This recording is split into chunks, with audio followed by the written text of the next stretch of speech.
Bonjour and welcome back to another review. I think I'd have to scroll through the reviews I've done this year, but I think that this is the first film I've reviewed this year that predates 2018.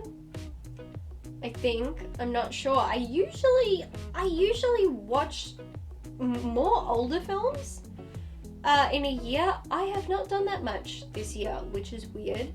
I do get a chance to watch some older stuff thanks to my Switch Movies series with Ben Goddard of Ben Goddard Movie Reviews. You can actually go check out his YouTube channel. Just look up Ben Goddard and you'll find a picture of a dude dressed as Captain America. You see that icon? That's him. Yeah, usually I watch more, but I haven't done much. I'll make up for it in October, those were bloody sure. But while this isn't a huge throwback, we're at least going before 2018, so that's good at least. So let's just dive right in. Ma Vida Courgette, also known as My Life as a Courgette or My Life as a Zucchini, is a 2016 Swiss-French stop-motion comedy drama film directed by Claude Barras with a screenplay by Barras, Celine Sciamma, Germano Zullo, and Morgan Navarro, based on the 2002 novel Autobiographie d'une Courgette by Gilles Paris. I don't know.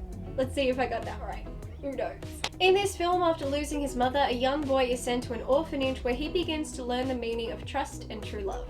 So prior to this review, I was not aware that this film was nominated for Best Animated Feature Film at the 89th Academy Awards, but now knowing this fact, I totally understand why. Ma Vida Courgette is a wonderfully beautiful film. The stop motion aspect is terrifically done. The detail that has gone into each character was superb. Each character is different and has physical attributes that indicate or hint at how their character came to be at the orphanage, or at least represent the characters' personalities very well.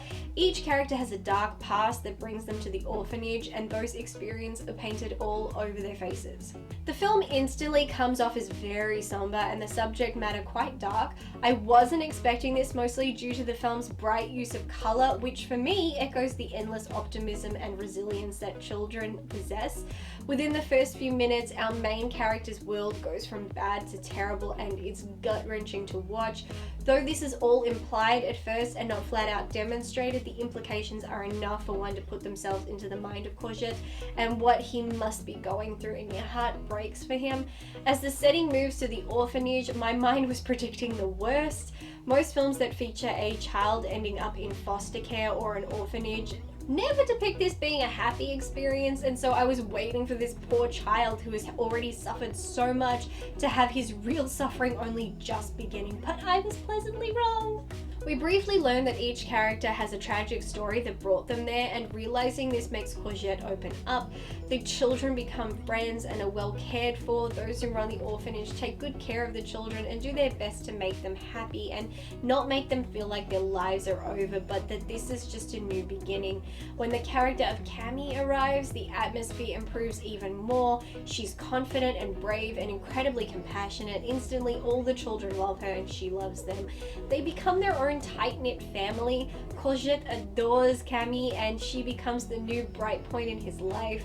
Cammy, just like all the other children, has a tragic backstory with one minor difference: her sad story is not yet over. Cammy finds herself at the mercy of a malicious aunt who wants custody of her purely for financial reasons. The children know this and do all they can to help Cammy be free of her aunt. It was beautiful to see these children wanting to look after and protect one another. They protect their own, their kindred spirits, and when one is hurting, they all hurt. There's also something to be said about these characters understanding suffering and wanting to protect another from going through even more than they already have. It was beautifully heartwarming to see a story that has a happy ending, a film that shows that life can improve when you're taken out of a harmful and toxic environment. These children, for the most part, were not cared for or wanted by those who should love them unconditionally, but what they ended up getting was something so much more: a loyal and devoted family who will always be there for them no matter what. Courgette and Cammy find their forever home with the policeman who saved Courgette. Raymond, the officer, takes an instant warming to Courgette and has great compassion for the other children.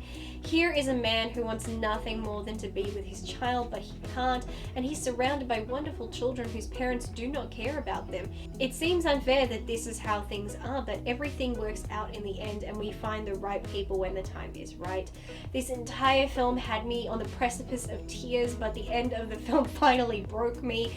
They were tears of happiness and compassion. The way these characters care for one another and wanted happiness for each other was so beautiful. My heart could barely stand it.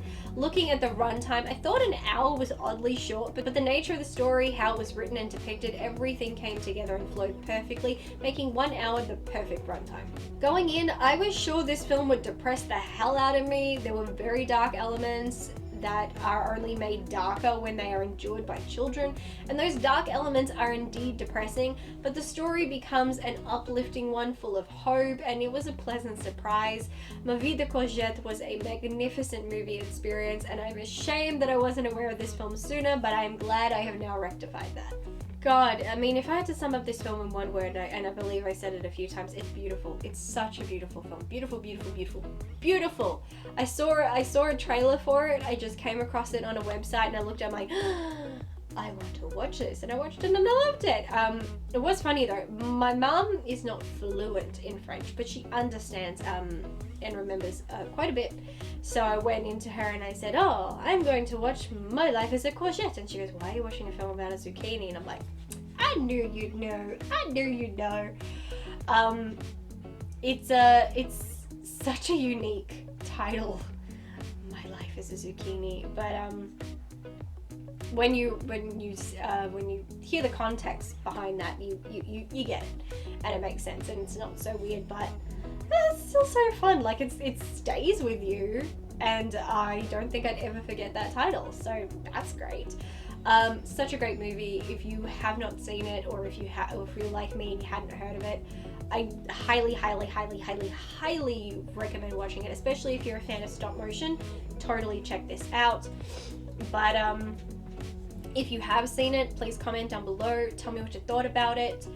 And keep in mind, October is around the corner, so if you are a regular subscriber and you want to, stay up to date on all the horror and Halloween content I'll be posting this October, make sure that you have hit that notification bell. If you have only just arrived to my channel and you are intrigued by all things spooky and Halloweeny and horror and everything, then please subscribe and also hit the notification bell so you get to see everything that's coming up on my channel. Thank you so much for watching today's video. As always, thank you to my wonderful, amazing, perfect, beautiful patrons, and until next time, bye!